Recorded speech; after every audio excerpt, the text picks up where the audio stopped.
नमस्कार दोस्तों, आप सभी का स्वागत है सोशियोलॉजी ऑप्शनल की इस वीडियो सीरीज़ में। आज हम बात करेंगे पेपर 2 की यूनिट बी सोशल स्ट्रक्चर की, ठीक है। और इसमें पहला टॉपिक है rural and agrarian social structure, ठीक है। तो गांव जिसे रूरल हो गया ना, गांव की जो पृष्ठभूमि के जो एरियाज़ हैं और वहाँ पे एग्रीकल्चरल सोसाइटी या एग्रीकल्चरल सोशल स्ट्रक्चर जो है, ठीक है। तो वो इस यूनिट में हमको पढ़ना है। तो इसमें सबसे पहले टॉपिक है the idea of Indian village and village studies, ठीक है। तो इससे वो चलिए देखते हैं। तो मतलब क्या था आइडिया ऑफ इंडियन विलेज कि मतलब इंडियन विलेज क्या होता है, जो भी जिस तरह की स्टडीज़ होती है तो इंडियन विलेज क्या रिप्रेजेंट करता है, क्या चीज़ होती है, ठीक है। और उनकी फिर विलेज की स्टडीज़ की उसमें क्या क्या होता है क्या नहीं होता है। तो बेसिकली कहने का मतलब यही है कि इंडियन विलेज क्या रिप्रेजेंट करता है, क्या चीज़ है ये।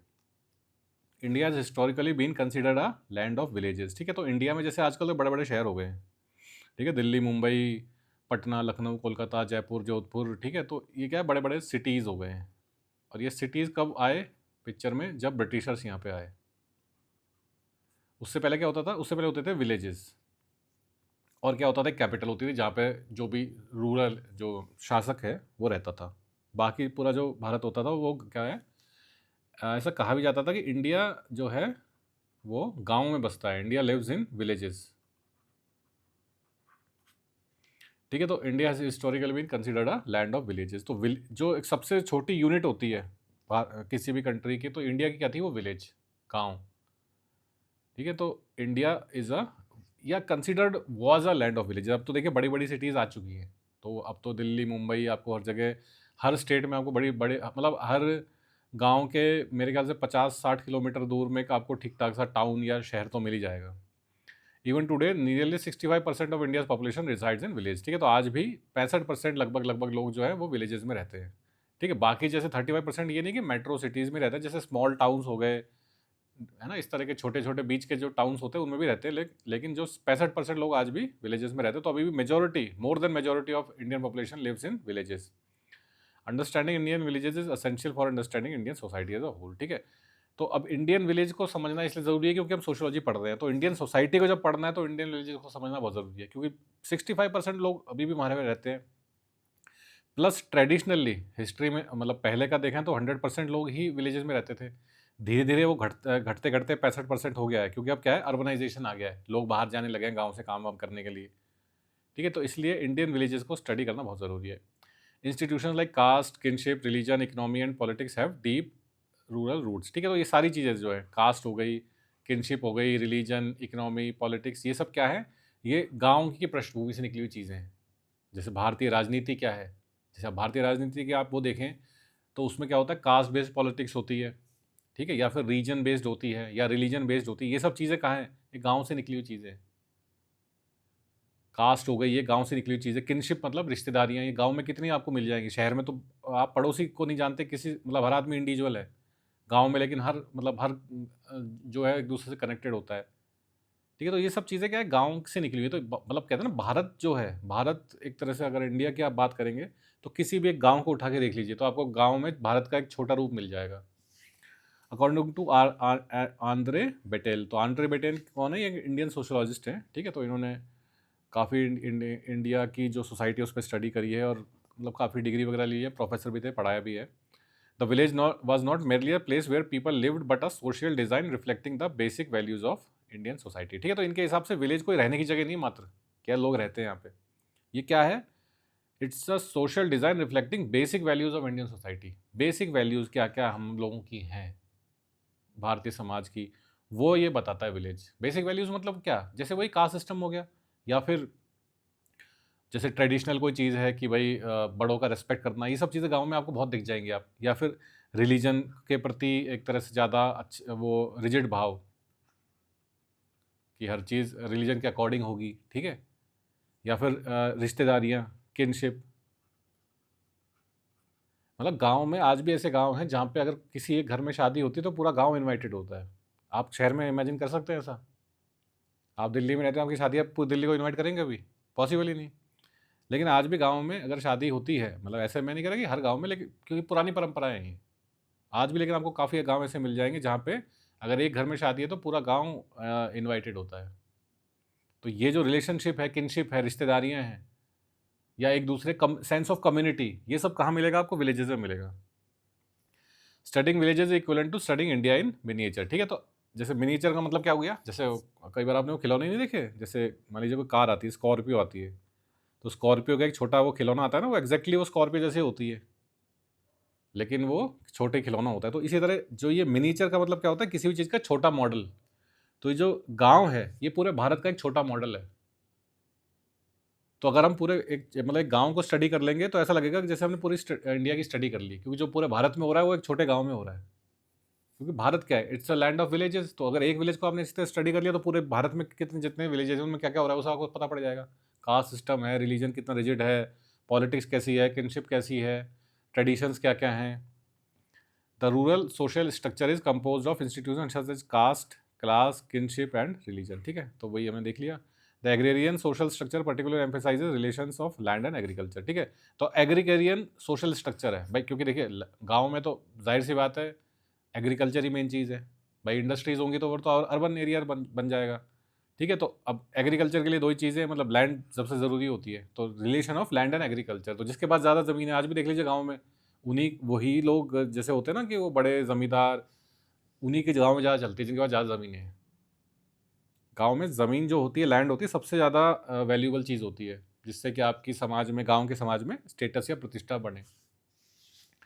After independence the rural social structure underwent changes due to land reforms, Panchayati Raj, parliamentary politics and development programs and agrarian movements, ठीक है। तो आज़ादी के बाद पहले तो अंग्रेज़ों ने थोड़े बहुत कुछ किए थे काम, लेकिन इतना मतलब मैसिव या एक तरह ना पूरा जो कवर कर ले ऐसा कुछ नहीं किया था चेंजेस। लेकिन आज़ादी के बाद हमारी सरकार ने काफ़ी कुछ किया, जैसे कि लैंड रिफॉर्म्स आए, मतलब वो बड़ी ज़मींदारी ख़त्म करी। उसके बाद जैसे कुछ मूवमेंट्स भी हुई थी जिसमें छोटे लोगों को जिनके पास ज़मीनें नहीं उनको ज़मीनें दी गई थी, लैंड रीडिस्ट्रीब्यूशन हुआ था, पंचायती राज सिस्टम इम्प्लीमेंट किया गया, पार्लियामेंट्री पॉलिटिक्स आई, डेवलपमेंट प्रोग्राम्स बने। भाई जैसे डेवलपमेंट प्रोग्राम क्या, जैसे गाँव में मान लीजिए कोई ये नहर का सिस्टम बना दिया, पानी नहीं है तो, ठीक है, मेडिकल फैसिलिटीज़ लगा दी, छोटी छोटी डिस्पेंसरीज खोल दी। गांव में ये सब तो चीज़ें चाहिए होती हैं। गांव में मान लीजिए बिजली कम आती है या किसी गांव में बिजली है ही नहीं, आज भी बहुत सारे आपको गांव ऐसे मिल जाएंगे भारत में जहाँ बिजली नहीं आती, मतलब बिजली है ही नहीं। बहुत ही कम होंगे, मतलब अब तो शायद ऐसा बहुत कम गाँव होंगे, लेकिन मिल जाएंगे आपको। इतना बड़ा भारत है, कहीं ना कहीं हमको गाँव ऐसा गाँव मिल जाएगा जहाँ बिजली नहीं है आज भी। या अगर कहीं है तो कई कई गाँव ऐसे होते हैं जहाँ पे 2 या 4 घंटे आती है बस, तो वहाँ पे जैसे आपने बिजली बढ़ा दी, ठीक है। तो इस तरह के क्या कि डेवलपमेंटल प्रोग्राम सरकार ने बहुत किए हैं। और एग्रेरियन मूवमेंट्स जैसे ग्रीन रेवोल्यूशन हो गया, या नहरें बनाना, ठीक है, या फिर फ्री में गाँव में फार्मर्स को बिजली देना जिससे कि वो अपना पंप चला के पानी निकाल सकें। The idea of Indian village historical perspective, तो मतलब हिस्ट्री में अगर पढ़ें पहले कैसा इंडियन विलेज था, तो उसमें क्या है?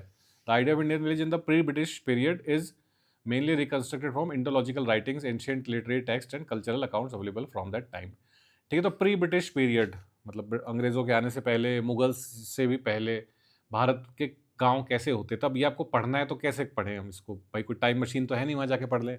तो क्या है, उसका एक ही तरीका होता है, उस टाइम की कोई किताबें हैं, कोई राइटिंग्स हैं, उनको पढ़िए, उसमें क्या क्या लिखा हुआ है उसको समझिए। इंडोलॉजिकल राइटिंग्स, कोई आपको पुरानी किताब मिल जाए, जैसे कौटिल्य के अर्थशास्त्र है वो आप पढ़ लीजिए, तो उसमें काफ़ी कुछ उन्होंने जैसे इकोनॉमिक, मेनली तो इकोनॉमी के बारे में लिखा है, ठीक है। लेकिन उससे क्या होता है, जनरल आइडिया मिल जाता है कि इकोनॉमी ऐसी थी, लेकिन हो सकता है कुछ पन्ने गाँव के बारे में, गाँव की लाइफस्टाइल के बारे में भी हों, ठीक है। तो और भी इस तरह के टेक्स्ट हो सकते हैं, ancient literary text, cultural accounts. कोई मान लीजिए कोई विजिट ट्रैवलर आते हैं ना, जैसे हिस्ट्री में पढ़ा होगा आपने, कोई जैसे चाइनीज़ ट्रैवलर आया, कोई कहीं से आया, तो उन्होंने अपने क्या अकाउंट्स लिखे हैं, उस तरह की चीज़ें पढ़ लीजिए। तो उससे क्या है ना, पहले कैसा था, भाई टाइम मशीन तो है नहीं, तो इसी तरह की चीज़ें पढ़ के हमें पता करना पड़ेगा। Villages were commonly described as miniature models और microcosms of the larger Hindu social order, ठीक है। तो वही जैसे मिनिएचर मॉडल में जैसे बात की थी ना कार वाली, तो कोई बड़ी चीज़ का एक छोटा मॉडल हो, तो वही जैसे गाँव क्या है, पूरे भारत का एक छोटा मॉडल है। कोई भी गाँव उठा के देख लीजिए, वो गाँव पूरे भारत का छोटा मॉडल है, मिनिएचर मॉडल है, या उसको माइक्रो कॉज़म भी बोलते हैं। The internal life of villages was organized and regulated by institutions of caste hierarchy which determined social rank and status, ठीक है। तो ये जो कास्ट चीज़ है, अब इसको आप अच्छा माने चाहे बुरा माने, लेकिन यही चीज़ है जो कि लाइफ को डिफाइन करती है गाँव में। और आज भी गाँव में आपको कास्ट सिस्टम बहुत अच्छी तरह देखने को मिल जाएगा, मतलब मजाक की बात नहीं है।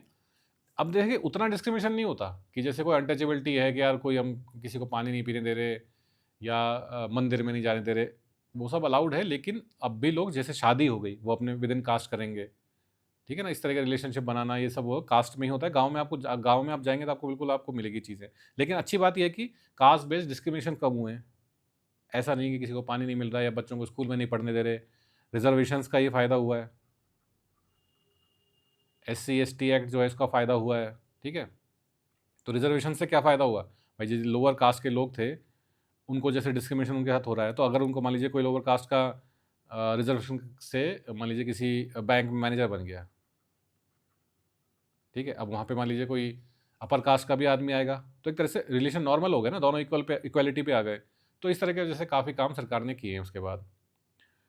Religion acted as a unifying and regulating force in village communities, influencing both daily and practices and collective rituals. ठीक है, तो रिलीजन कास्ट के बाद दूसरी चीज़ क्या है? रिलीजन।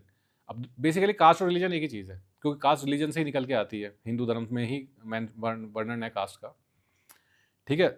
तो रिलीजन गांव में क्या करता है? यूनिफाइंग, लोगों को एक जोड़ के इकट्ठा करके रखता है। भाई देखिए राइट्स तो अलग हैं, आप कहेंगे दंगे भी तो होते हैं।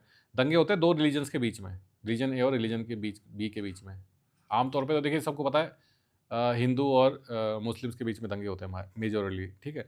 लेकिन हमें इस तरह का डायरेक्टली शब्द यूज़ करने ज़्यादा ठीक नहीं रहते, क्योंकि नंबर मतलब तो क्या है, आंसर थोड़ा वैसा होना चाहिए, डिप्लोमेटिक बोल लीजिए या बैलेंस भी होना चाहिए। तो जहाँ तक हो सके डायरेक्ट नाम लेने की मतलब कोशिश कम ही करें, फिर भी कहीं ज़रूरत पड़े तो ले सकते हैं, लिख सकते हैं, ठीक है? तो रिलीजन, दो रिलीजन्स के बीच में ही दंगे होते हैं, लेकिन गाँव में क्या होता है, ज़्यादातर क्या होता है, एक ही रिलीजन होता है डोमिनेंट, वो जैसे हिंदू धर्म ही ज़्यादातर आपको गाँव में डोमिनेंट मिलेगा। कुछ गाँव हैं जैसे वहाँ पे हो सकता है दूसरे धर्म भी हों, ठीक है? तो अब एक ही रिलीजन है तो क्या लोगों को क्या करता है, यूनिफाई करता है। कैसे? भाई जैसे कोई त्योहार आया, होली, दिवाली। अब क्या होली, दिवाली पे बड़े शहरों में तो क्या अपने घर में मनाते हैं, अच्छे से पड़ोसियों के साथ मना लेंगे, क्योंकि शहर इतना बड़ा किसके साथ मनाएंगे, लेकिन गाँव में छोटी यूनिट होती है, तो वहाँ पे सब काम क्या है, एक साथ होते हैं। तो इसलिए क्या है, यूनिफाइंग हो जाता है। और रेगुलेटिंग फोर्स, रेगुलेटिंग फोर्स मतलब कैसे आपको क्या जीवन में करना है, आचरण, जैसे शादी है। अब भाई इंटरकास्ट मैरिज शादी गाँव में नहीं हो सकती, इम्पॉसिबल है। हो सकता है कोई किसी गाँव में आज हो जाए, लेकिन मतलब मुझे तो नहीं लगता, क्योंकि गाँव में बहुत रिजिड है कास्ट सिस्टम। तो एक तरह से रेगुलेट किया ना आपकी लाइफ को कि भाई शादी अपनी कास्ट के अंदर ही करनी है, या और भी कोई जैसे जीवन जीने के तरीके हैं, तो वो रिलीजन बताता है आपको। तो इन्फ्लुएंसिंग बहुत daily practices and collective rituals. तो रिलीजन आपकी ज़िंदगी को डिफाइन करता है। Kinship ties provided the basis for social cooperation, obligations and identity with in the village structure, ठीक है? तो किनशिप टाइज मतलब रिश्तेदारियाँ आपकी। गाँव में रिश्तेदारियाँ बहुत होती हैं, क्योंकि छोटा सा गाँव है, सब वहीं रहते हैं, ज़्यादातर खेती करते हैं।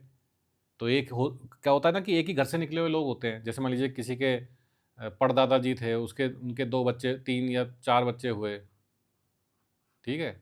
तो उन 4 के फिर पता नहीं कितने हुए। तो इस तरह अब ये सब लोग क्या है, रिश्तेदार हो गए। किसी की खेत कहीं है, किसी का खेत कहीं है, तो सब आपस में जुड़े हुए हैं। तो गाँव में ज़्यादातर लोग क्या होते हैं, घर जुड़े हुए होते हैं, सब एक-दूसरे को जानते हैं। सोशल कोऑपरेशन होता है, ऑब्लिगेशंस होती हैं, मतलब ज़रूरी, मतलब मुझे उसके लिए ये करना है, मुझे उसके वो मामा होता है जैसे उसके लड़के के शादी में भात देना है, इस तरह के रिचुअल्स आपको पता होंगे शायद, गाँव में इस तरह की चीज़ें होती हैं। And identity with in the village structure. Villages during this period were interpreted more in terms of their cultural and social features rather than through economic और materialistic lens, ठीक है? तो इस पीरियड के जो विलेजेस हैं उस उनकी जो ज़्यादा स्टडी की गई है वो कैसे कल्चरल और सोशल फीचर्स पे ज़्यादा की गई है, रेदर देन इकोनॉमिक। इकोनॉमी कैसी थी, क्योंकि देखिए इकोनॉमी तो मोर और लेस क्या होती है, पहली चीज़ तो एग्रीकल्चर ही होगी गाँव में, दूसरा होता है जजमानी सिस्टम। जजमानी सिस्टम में क्या होता है, हर कास्ट का रोल डिफाइन होता है। भाई जैसे लोअर कास्ट में जैसे बोल दिया जाता है कि भाई आप वो क्या देंगे, जैसे जूते बनाने का काम हो गया या सफाई वफाई का काम हो गया, क्योंकि कास्ट बेस्ड काम होता है। जजमानी सिस्टम बेसिकली कास्ट बेस्ड ही होता है। या जैसे कोई बाल काटने का काम है तो वो किसी पर्टिकुलर कास्ट को दे दिया, ठीक है? ये काम है, सुनार का काम है, जैसे गोल्ड स्मिथ वगैरह होते हैं ना, ये काम किसी पर्टिकुलर कास्ट को दे दिया। तो इकोनॉमी जो है, पहली बात तो एग्रीकल्चरल है, दूसरी क्या है, कास्ट बेस्ड होती है, ठीक है? तो इसलिए गाँव की ज़्यादा स्टडी कैसे करिए, कल्चरल और सोशल फीचर्स पे। अब देखते हैं कॉलोनियल व्यू। कॉलोनियल व्यू का मतलब क्या हुआ? भाई ब्रिटिशर्स यहाँ पे रहे 200 साल, और काफ़ी देखिए अंग्रेज़ों की कितनी बुराई कर लीजिए, काफ़ी क्या थे, इंटेलेक्चुअल लोग थे। ऐसा नहीं था कि इनके जो ऑफिशियल्स थे यहाँ खाली बैठे रहते थे पूरे दिन। वो क्या करते थे, वो पढ़ाई करते थे। जितने भी एंशिएंट टेक्स्ट हैं, महाभारत, रामायण, वेद, गीता, जितनी भी चीज़ें हैं, इन सबको इन्होंने क्या किया, इंग्लिश में ट्रांसलेट किया। मतलब पूरी इंडिया की अच्छी तरह आए तो स्टडी करी इन्होंने, ठीक है? तो इसीलिए इन्होंने गाँव की स्टडी भी करी, गाँव क्या होता है। The earlier systematic understanding of Indian villages was developed by British administrators and scholars during the colonial period.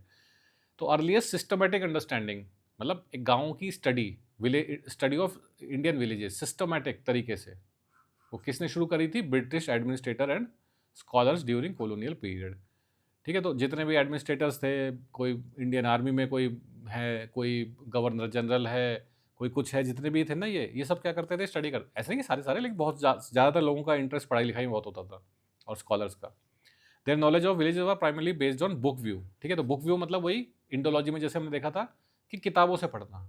Indian जो Hindu, basically Hindu religious text जो है, महाभारत हो गया, रामायण हो गया, वेद हो गए, अर्थशास्त्र हो गई, और भी जितनी भी किताबें पुरानी हैं, उनको पढ़ के उनमें क्या लिखा हुआ है उनको समझ के कि भाई गाँव इस तरह होता था। That relied on text, official reports and land records rather than direct field work. ठीक है, तो लैंड रिकॉर्ड्स मान लीजिए निकाल लिए कि कोई मिल गया कहीं 11वीं सेंचुरी के मिल गए, उनसे पढ़ रहे हैं कि यार कैसा होता था village. Charles Metcalfe portrayed Indian villages as little republics that were monolithic, atomistic, self sufficient and unchanging. तो मेटकाफ भी गवर्नर जनरल थे। तो लिटिल रिपब्लिक का मतलब क्या है? वही जैसे उन्होंने मिनिएचर मॉडल, तो एक जैसे पूरा पूरा एक वो है, तो इसी तरह एक छोटा सा गांव, एक छोटा एक अपने आप में एक रिपब्लिक है। That was monolithic. मोनोलिथिक मतलब पूरा एक जैसा। एटोमिस्टिक मतलब जिसको तोड़ा ना जा सके, फाइनल होता है कि भाई इसको और तोड़ नहीं सकते। सेल्फ सफिशिएंट मतलब उसके दूसरे की ज़रूरत ही नहीं है। और अनचेंजिंग मतलब सदियों से ऐसा ही रहा है, चला आ रहा है, 1000 साल हो गए गांव ऐसा कैसा है, जो कि सही बात भी है। देखिए चेंजेस हम कहते हैं ना आजकल, तो यार हर क्या 10 साल में चेंज आ जाता है। मोबाइल आ गए, इंटरनेट आ रहा है, सोशल मीडिया आ रहा है। पहले के ज़माने में क्या होता था? हज़ार हज़ार साल तक कोई चेंज नहीं आता था, ज़िंदगी ऐसे की ऐसी चलती थी। खेती करो और ज़िंदगी जियो, बारिश आएगी, खेती करो, ज़िंदगी जियो, और कुछ भी नहीं होता था। तो अनचेंजिंग होते थे विलेजेस, सेल्फ सफिशिएंट होते थे, एटोमिस्टिक होते थे, कि फाइनल यूनिट होती थी, इसको और तोड़ोगे तो फिर वो काम नहीं कर पाएगा। मोनोलिथिक मतलब पूरा का पूरा विलेज एक जैसा, एक ही तरह की उनकी लाइफस्टाइल सबकी है, सब एग्रीकल्चर बेस्ड है, सब सेम रिलीजन फॉलो कर रहे हैं, सेम फेस्टिवल्स मना रहे हैं, same rituals, same caste system को फॉलो कर रहे हैं। Metcalfe famously remarked that village communities were little republics, having everything they want within themselves and independent of any foreign relations। ठीक है, तो लिटिल republics मतलब सेल्फ सफिशिएंट, अपने आप में उनके पास सब कुछ है, उन्हें ना किसी दूसरे, मतलब हर गांव को दूसरे गांव की ज़रूरत नहीं है, वो अपने आप में। क्योंकि देखिए सही बात भी है ना, आज जैसे इंडिया है, तो इंडिया को कितने देशों की ज़रूरत है? भाई आपको इंटरनेट चला रहे हो, वो कहाँ से आया? अमेरिका से आया है। आप गाड़ियों में पेट्रोल भराते हो, कहाँ से आता है? मिडिल ईस्ट से आता है। ठीक है, तो कितनी चीज़ें आजकल क्या है ना, वो एक ग्लोबल वर्ल्ड में क्या डिपेंडेंसी बहुत है। लेकिन जैसे गांव है, गांव को आप इमेजिन करके देखिए, गांव में क्या होता है? खेती होती है, दूसरा क्या होता है? पशुपालन होता है। भाई ये होता है ना, दूध दही बनाना गाय भैंसों से।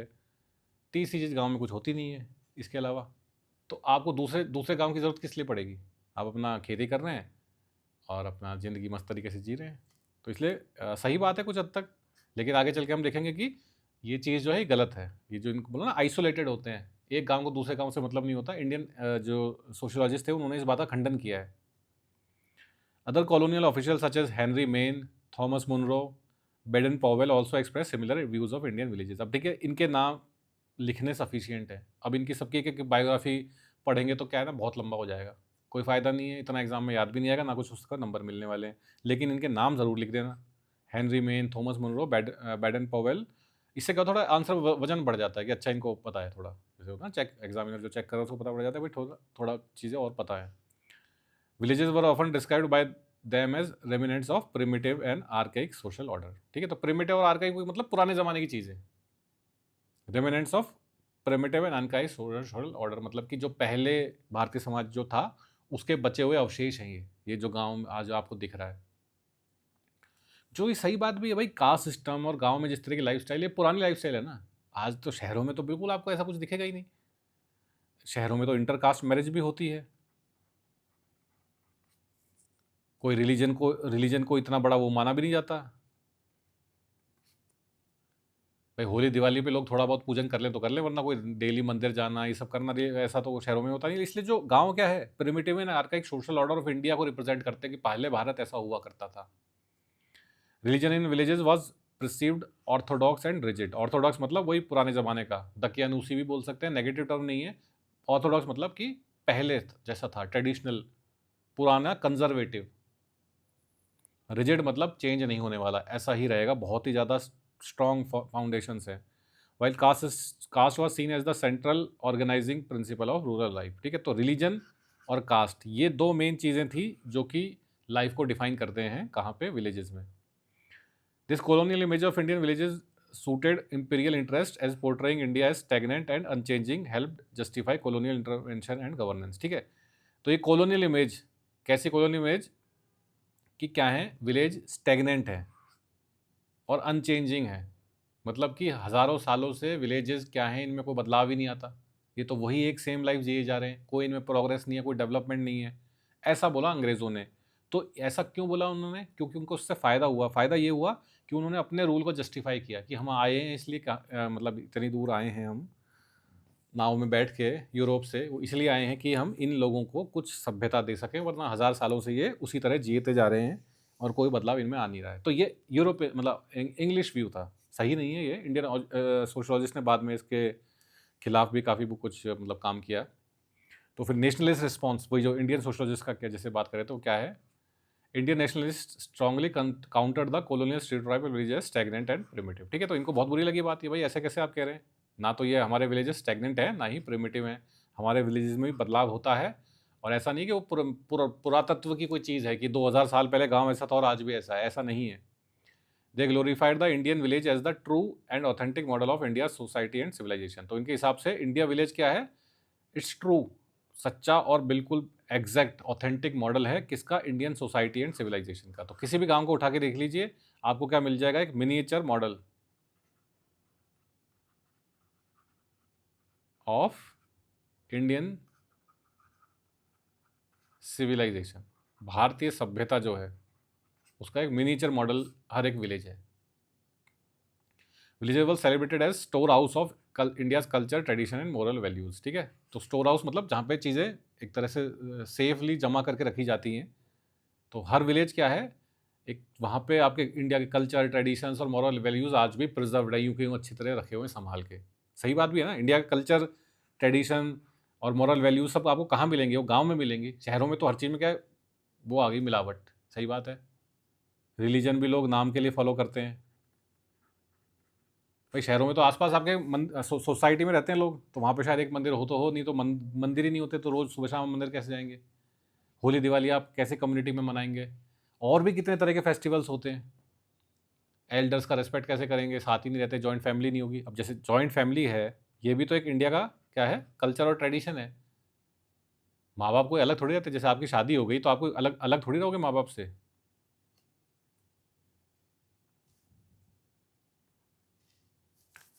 ठीक है, Gandhi was the most prominent and prominent example of this nationalist view of villages. ठीक है, तो जो गांधी जी थे, इन्होंने काफ़ी मतलब विलेजेस के लिए, मतलब विलेजेस से इनका काफ़ी मतलब वो था, इन्होंने कहा भी था कि इंडिया लिव्स इन विलेजेस, या मतलब और अगर भारत को समझना है तो भारत के विलेजेस को समझिए।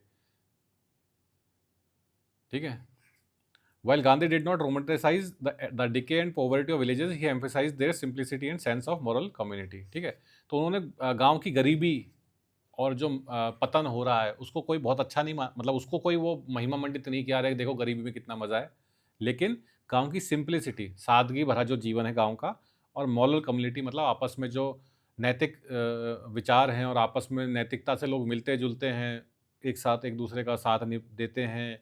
किसी घर में कोई ट्रेजेडी हो जाए तो पूरा गांव उसमें शामिल होता है, किसी घर में कोई खुशी हो, शादी का मौका हो या और भी कोई खुशी हो, तो सब पूरा गांव शामिल होता है। तो ये जो मॉरल सेंस ऑफ कम्युनिटी है और सादगी भरा जीवन है गांव का, इसको गांधी जी ने बहुत मतलब एम्फेसाइज किया, बहुत प्रेज किया।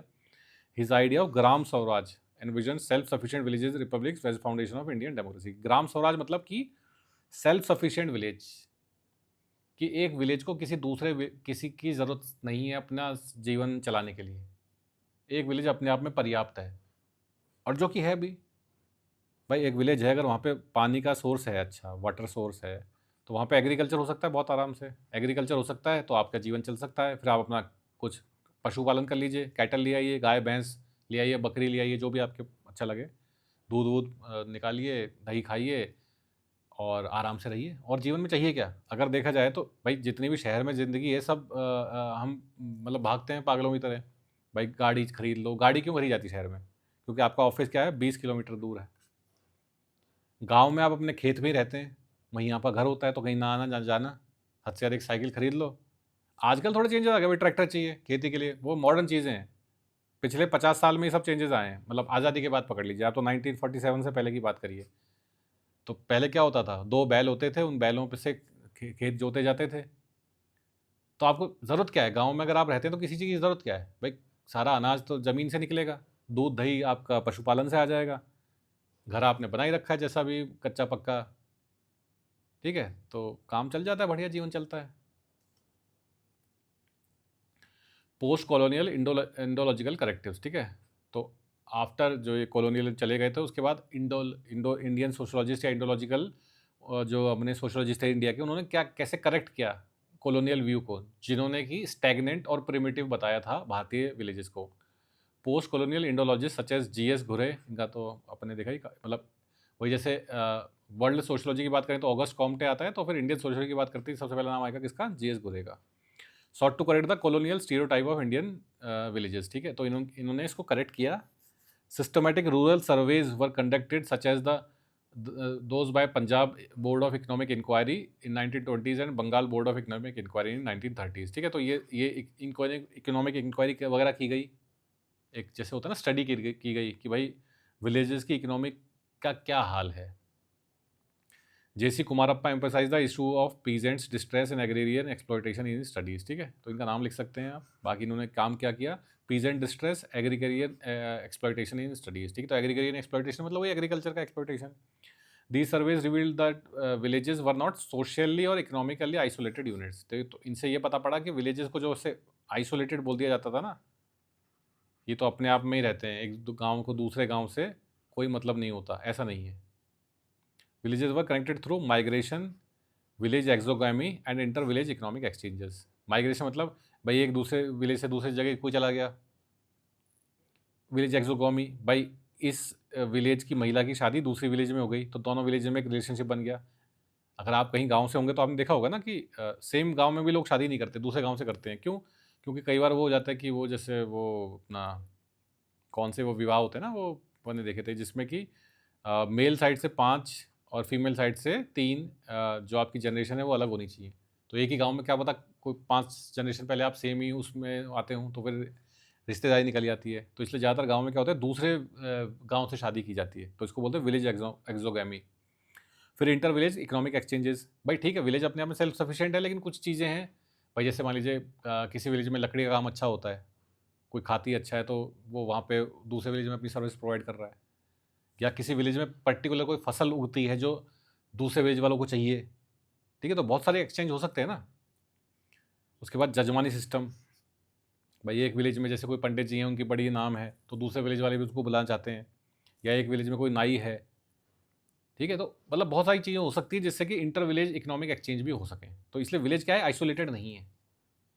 The colonial portrayal of Indian villages is isolated and self-sufficient was therefore misleading and inaccurate, ठीक है? तो इंडियन सोशोलॉजिस्ट के हिसाब से जो कॉलोनियल ने कहा था, कॉलोनियल ब्रिटिशर्स ने कहा था कि इंडिया विलेजेस कैसे आइसोलेटेड हैं और सेल्फ सफिशिएंट हैं, ये गलत है। Village studies tradition in India, that the tradition of village studies in India has had some early beginnings before independence, ठीक है? तो वही इंडिपेंडेंस से पहले अंग्रेजों ने शुरू किया था ये सब। A few scholars attempted actual field work to study Indian villages. कुछ ब्रिटिश स्कॉलर्स ने एक्चुअल फील्ड वर्क किया था इंडियन विलेजेस को स्टडी कर, भाई मेजरली ने तो क्या किया था, बुक व्यू थी। बुक व्यू क्या होता है, वही किताबों से पढ़ना, पुरानी किताबों से पढ़ना कि भारतीय विलेज कैसे होते हैं। तो ज़्यादातर ब्रिटिश ऑफिशियल्स एडमिनिस्ट्रेटर्स जो भी थे या स्कॉलर्स थे, वो क्या करते थे, बुक व्यू करते थे, लेकिन थोड़े बहुत उन्हें फील्ड वर्क भी किया। जैसे कि WHR Rivers conducted a study of Todas in 1906 के, साउथ इंडिया में होते हैं शायद तमिलनाडु में, producing the first modern anthropological monograph, ठीक है? तो WHR रिवर्स ये एक एंथ्रोपोलॉजिस्ट थे, एक न्यूरोलॉजिस्ट भी थे, एक साइकेट्रिस्ट भी थे, काफ़ी बड़ी मतलब काफ़ी कुछ था, मतलब थे ये, ठीक है? तो इन्होंने एंथ्रोपोलॉजिकल स्टडी करी टोडास की 1906 में, और first modern anthropological monograph, monograph मतलब किसी एक पर्टिकुलर टॉपिक पे कोई कोई चीज़ लिखी जाए तो उसे मोनोग्राफ बोलेंगे। William and Charlotte Wiser carried out long term field work in Uttar Pradesh village, ठीक है?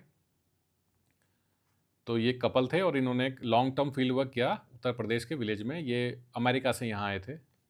There study behind mud walls was based on living in the Indian villages for nearly 5 years. ठीक है, तो ये उत्तर प्रदेश के गाँव में रहे थे और उसके बाद इन्होंने उसकी स्टडी करी थी। उस स्टडी का जो किताब लिखी उसका नाम था behind mud walls. Other scholars like Robert Redfield, Reed, Thomas Munro also undertook studies of Indian villages. Despite these efforts, most colonial writings on villages were not based on intensive field work. ठीक है, थोड़े बहुत ही example है field work के, बाकी ज़्यादातर जो वो थी वो क्या थी, वो बुक व्यू था अंग्रेज़ों ने जो किया था। Instead, colonial studies largely focused on economic surveys and cultural mapping intended for administrative control। ठीक है, तो वही कॉलोनियल स्टडीज़ ज़्यादातर किस पे होता था, इकोनॉमिक सर्वे हो गया या कल्चरल मैपिंग, मतलब कल्चरल कोई इस तरह के डॉक्यूमेंट्स हैं पुराने ज़माने के, उसमें कोई कल्चरल चीज़ें दी गई हैं वो, तो मतलब बेसिकली सारी बात कहाँ पे आती है, बुक व्यू था। किताब पढ़ के ही, किताब या टेक्स्ट पढ़ के ही वो करते थे। फील्ड वर्क के एग्जाम्पल बहुत ही कम है, तो अगर देने हो तो ये फिर उनमें आ जाते हैं आपके पास। Post independent village studies 1950s-60s। Post independence village studies in India particularly during 1950s-60s marked a major turning point in rural research। ठीक है, तो अब अंग्रेज चले गए तो कुछ ना कुछ तो बदलाव आने थे, तो वो बदलाव धीरे धीरे आने लगे 1950 और 60 में। Field work largely replace the earlier book view. ठीक है, तो ये अंग्रेज तो किस पे थे, बुक व्यू पे डिपेंडेंट रहते थे। भाई किताब पढ़ ली मैंने, तो पुरानी किताबों में तो ऐसा लिखा है तो भारतीय विलेज ऐसा होगा। वो जो अप्रोच थी वो चेंज हुई। अब एक्चुअल सोशियोलॉजी में जो क्या चीज़ होती है, फील्ड वर्क। भाई ग्राउंड पे जाइए, पता करिए क्या मामला चल रहा है। Provided a more realistic and nuanced understanding of rural India. ठीक है, तो इससे मोर रियलिस्टिक एक्चुअल में क्या रियलिटी है वो पता पड़ी। Villages were studied comprehensively in terms of economy, cropping patterns, caste structure, leadership, kinship, rituals and political change. तो लगभग सारी चीज़ें आ गई। भाई किसी पर्टिकुलर सोसाइटी को आपको स्टडी करना है तो क्या क्या मेन चीज़ें स्टडी करेंगे आप, सोशल इंस्टीट्यूशंस जैसे कि economy, cropping patterns, caste structure, leadership. अब लीडरशिप में दोनों ही आ गई, पॉलिटिकल लीडरशिप भी आ गई, सोशल लीडरशिप भी आ गई, रिलीजियस लीडरशिप भी आ गई। किनशिप मतलब रिश्तेदारियाँ, रिचुअल्स, क्या क्या रिचुअल्स मनाए जाते हैं, और political changes. M N Srinivas made significant contributions with works like India's villages, a compilation of essays. ठीक है, तो एम एन श्रीनिवास का नाम भी काफ़ी आता है इंडियन सोशोलॉजिस्ट में, जी एस गुरे के बाद। तो इन्होंने 1955 में बहुत सारे एसेज लिखे थे इंडियन विलेजेस के ऊपर, उसका नाम था India's villages and the remembered village based on Rampura near Mysore. ठीक है, तो इन्होंने रामपुरा की स्टडी करी थी, उसका नाम लिखा, उस स्टडी का नाम था द रिमेंबर्ड विलेज 1976 में। Srinivas found that villages were never truly self-sufficient and highlighted the process of Sanskritization and role of dominant caste. ठीक है, तो अंग्रेजों का जो व्यू था ना, लिटिल रिपब्लिक या सेल्फ सफिशिएंट या आइसोलेटेड, तो इंडियन सोशोलॉजिस्ट ने साबित किया कि जो आइसोलेशन वाली बात है गलत है, सेल्फ सफिशिएंसी वाली बात भी गलत है। एक गांव दूसरे गांवों से भी कनेक्टेड रहता है, सब आपस में कनेक्टेड हैं। उसके बाद प्रोसेस ऑफ संस्कृताइजेशन है कि जो लोअर कास्ट के लोग होते हैं वो अपर कास्ट की प्रैक्टिसेस और रिचुअल्स को फॉलो करते हैं, कि जिससे कि उनको भी थोड़ा समाज में ऊपर का एक तरह से वो मिले, स्थान मिले, या उनका थोड़ा अपवर्ड मोबिलाइजेशन हो जाए। और डोमिनेंट कास्ट होती हैं हर विलेजेस में, जो कि जिनके पास ज़्यादा ज़मीन होती है, ज़्यादा रिसोर्सेज होते हैं, ज़्यादा मैन पावर होती है, तो चलती भी उन्हीं की है, मतलब वो डोमिनेंट रहते हैं। Andre Bettel, in his study of Sripuram, argued that villages were not isolated and emphasized class and gender equalities alongside caste। ठीक है, तो आंद्रे बेटेल जैसे वो इंडियन सोशोलॉजिस्ट हैं, इनको देखा था हमने, तो इनकी स्टडी है श्रीपुरम 1962। तो ये सब आपको नाम याद रहना चाहिए। देखिए सोशोलॉजी में हमेशा कहता हूँ, sociology is all about sociologist, और सोशियोलॉजी में कुछ भी नहीं है। तो सोशियोलॉजिस्ट ऑल अबाउट सोशियोलॉजी मतलब कि सोशियोलॉजिस्ट और उनका नाम और उनका काम, ये दो चीज़ें हमेशा याद रहनी चाहिए। तो इससे क्या नंबर मिल जाएंगे, काम हो जाएगा अपना।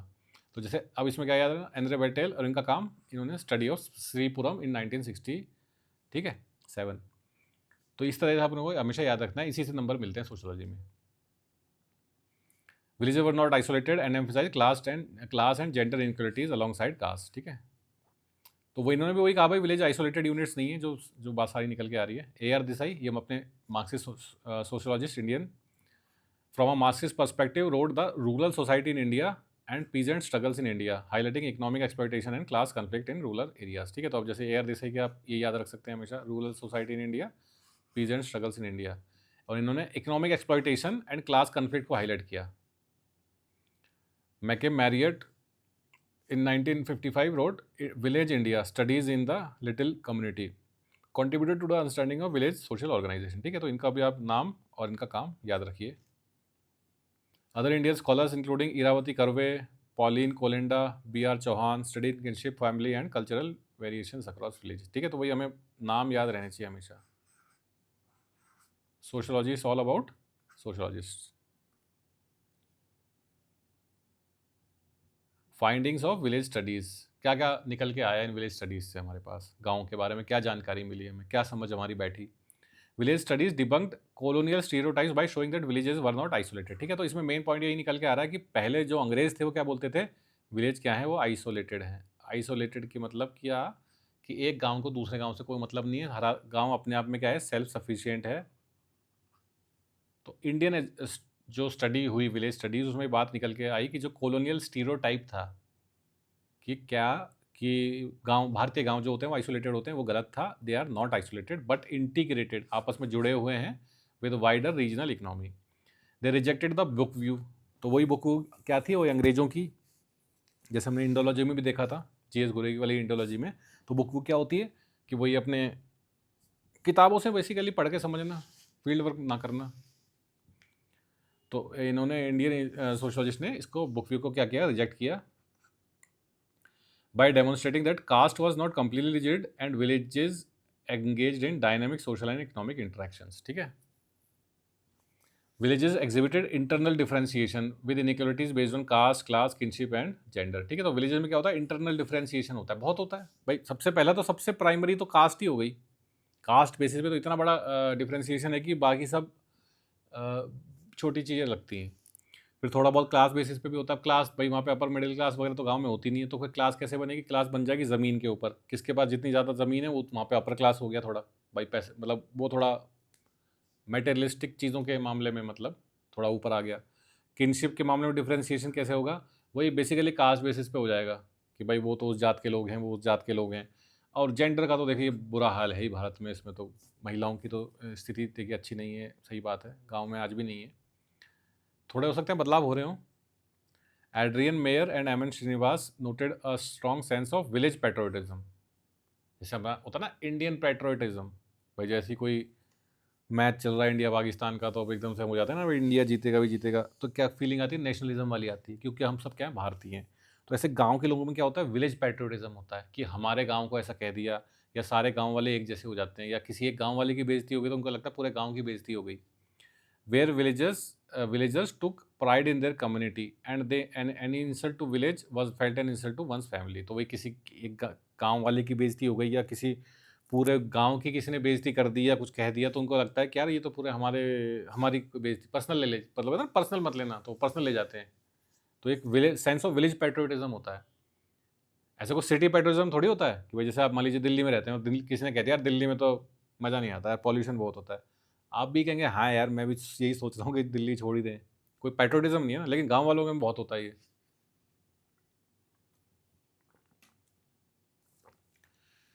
ठीक है, उसके बाद villages were held together through unity and reciprocity maintained by mutual application जैसा जजमानी सिस्टम। तो villages were held together through unity मतलब कि एकता। अब एकता कैसे आएगी गांव में, भाई आप तो कहेंगे डिफ्रेंसिएशन है, कास्ट है, ये है वो है, लेकिन जैसे रिलीजन हो गया, रिलीजन एकता लेके आता है।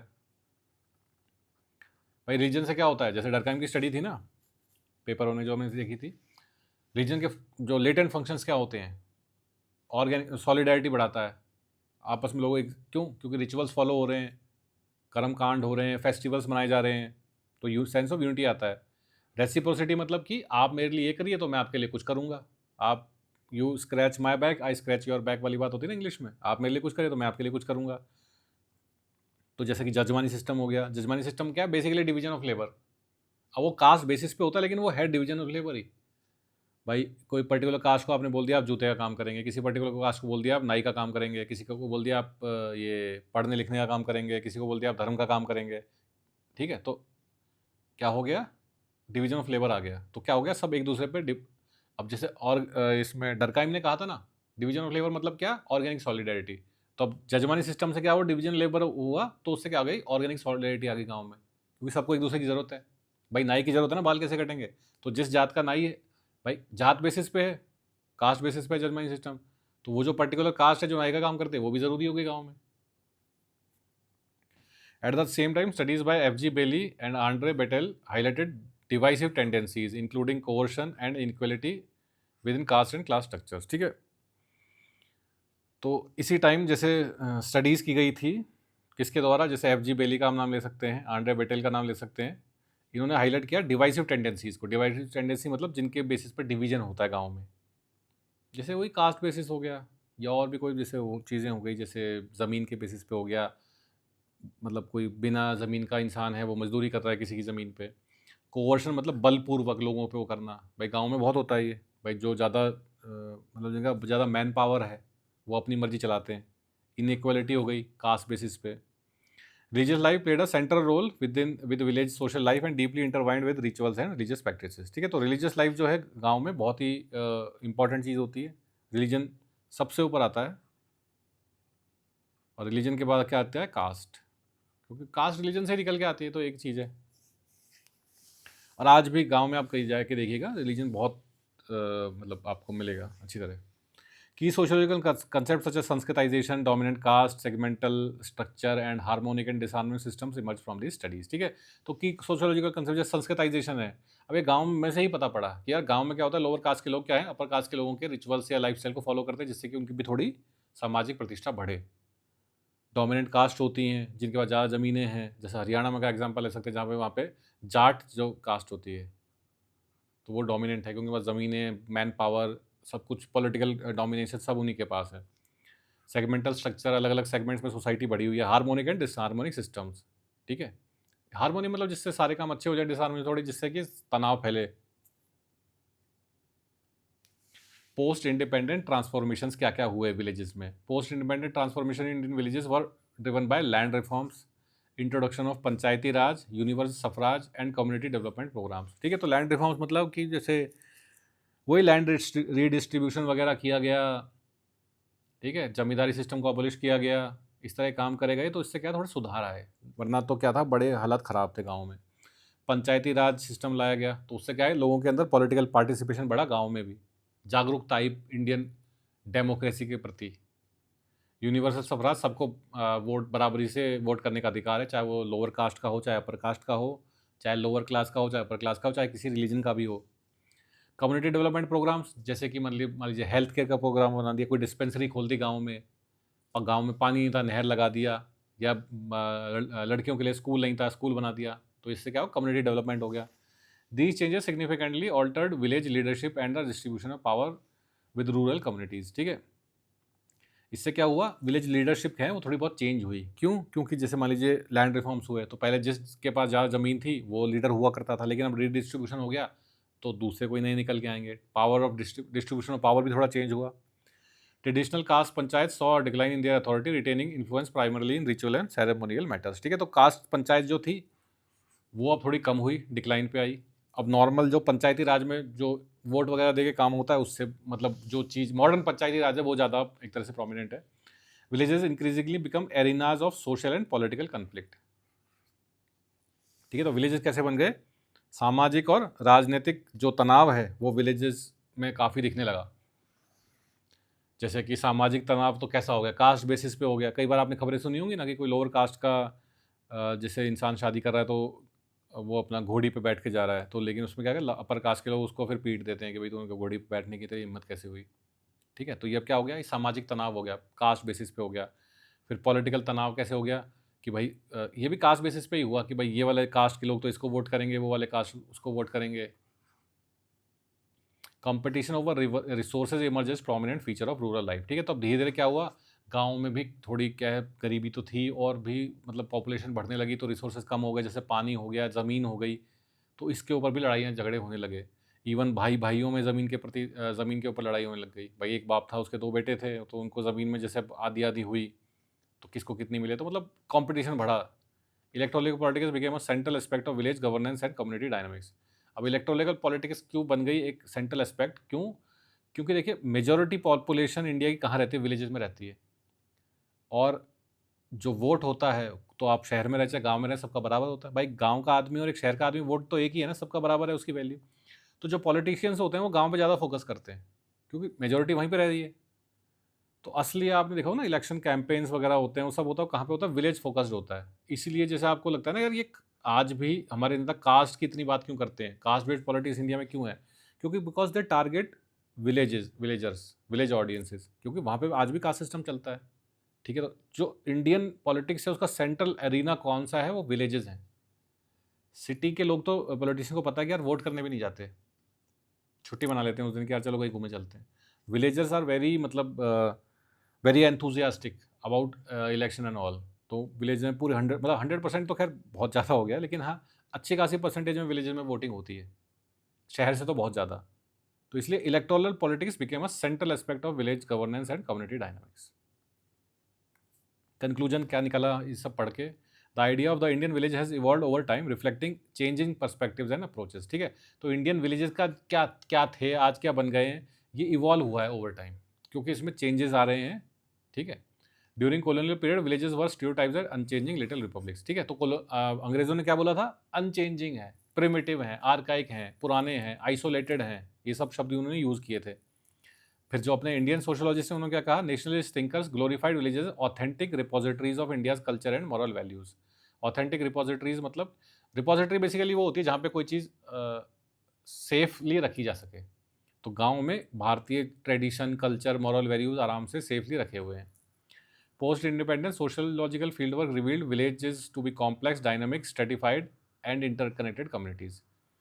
तो आज़ादी के बाद जो सोशोलॉजिकल फील्ड वर्क हुआ उससे क्या पता पड़ा? गांव कैसे हैं? कॉम्प्लेक्स हैं, डायनामिक हैं, मतलब चेंज होते हैं, स्ट्रेटिफाइड हैं। स्ट्रेटिफिकेशन तो बहुत लेवल पे गांव में मिलेगा, बेसिकली तो कास्ट है सबसे ऊपर। उसके बाद इंटरकनेक्टेड कम्युनिटीज़ हैं। Village studies are crucial for Indian sociology because they provide an empirical foundation for sociological theory. तो इंडिया में अगर आपको सोशोलॉजी पढ़नी है तो विलेज स्टडीज़ बहुत इंपॉर्टेंट है। क्यों? क्योंकि एक एम्पेरिकल फाउंडेशन देती है। एम्पेरिकल फाउंडेशन, एम्पेरिकल हमने पढ़ा था क्या होता है? एक्चुअल डेटा के ऊपर किया हुआ काम। तो अब जैसे आप गांव में जाके फील्ड वर्क वगैरह करेंगे तो आपको एक्चुअल डेटा मिलेगा ना, क्या क्या चल रहा है वहाँ पे। आप एथनोग्राफी वगैरह करिए। These studies corrected the biases and misconception propagated by colonial scholarship. ठीक है, अंग्रेजों ने जो गलत बातें फैलाई थी भारतीय गाँव के बारे में कि आइसोलेटेड हैं, लिटल रिपब्लिक्स हैं, सेल्फ सफिशिएंट हैं, इन सबको इन्होंने सही किया इंडियन सोशोलॉजिस्ट ने after independence. They also inform development planning and policy making in independent India. ठीक है, तो इन्होंने प्लानिंग वगैरह, पॉलिसी मेकिंग वगैरह पे थोड़ा बहुत वो किया। तो इसमें एक पॉइंट है, लिखने के लिए लिख सकते हैं, ज़्यादा वो समझने वाली बात नहीं है। M N Srinivas observe villages remain the social foundation of Indian society and understanding India requires beginning with its villages. ठीक है, तो एम एन श्रीनिवास ने बोला क्या, विलेजेस क्या है? Social foundation of Indian society. Bharatiya Samaj की जो एक तरह से नींव है वो गाँव से रखी जाती है। तो वो तो वही बात है ना, मिनिएचर मॉडल से हमने जैसे पहले देखा था कि पूरा भारत स्टडी करना, किसी गाँव को स्टडी कर लीजिए, आपको पूरी पिक्चर मिल जाएगी वहाँ पे। ठीक है, तो इस वीडियो में हमने देखा the idea of Indian villages. ठीक है, ज़्यादा इसमें कुछ कॉम्प्लेक्स नहीं है, और जितना मतलब वही है यूपीएससी की तैयारी में जितना इसमें जैसे इस वीडियो में जितना देखा मोर देन सफिशिएंट है। इसके अलावा आपको कहते हैं ना कि और रिसोर्स पढ़ें, क्या करें क्या नहीं करें। इसके अलावा एक ही चीज़ करनी चाहिए, वो क्या है? 20 ईयर्स PYQ। सोशोलॉजी क्या है? एक स्टैटिक चीज़ है, मतलब 80% तो स्टैटिक है, 20% भी स्टैटिक है, लेकिन 20% में क्या करते हैं, खेल ये। जैसे मान लीजिए कोरोना आ गया, तो एक सवाल कोरोना पे आ गया, लेकिन ऐसे नहीं आएगा कोरोना बताइए क्या था, किसी न किसी सोशोलॉजिकल थ्योरी के बेसिस पे ही पूछेंगे। ठीक है भाई, जैसे एनोमी का कंसेप्ट है, तो एनोमी का कंसेप्ट और कोविड को आपस में जोड़ दिया जाए, तो फिर एक क्वेश्चन बना लिया इन्होंने। 80% तो आपका लेकिन स्टैटिक है। तो 20 साल आपने अगर अच्छी तरह ये सब समझ लिया, क्या मतलब जो जो भी अपन ने कोर्स आपने पूरा समझ लिया, उसके बाद 20 साल के जो प्रीवियस हुए क्वेश्चन हैं आपने उठा लिए और उनको अच्छी तरह रट लिया, समझ मतलब पूरा तरह से आपको कंठस्थ कर लिया, आपका काम हो जाएगा। मतलब एक पेपर 250 नंबर का होता है, 2 पेपर 250 कितने होते हैं? 500। सिलेक्शन के लिए क्या जो बैठता है मामला, वो बैठता है करीब करीब 500 में से आए आपके कितने? 300। तो पेपर 1 में 150 का टारगेट, पेपर 2 में 150 का टारगेट। तो ये टारगेट अचीव करने के लिए क्या करना है? सोशोलॉजी में जितना अपन ने जैसे पढ़ा ये मोर देन सफिशिएंट है। इसके अलावा कोई किताब करो वो एक्चुअली क्या है, हार्म करती है आपको।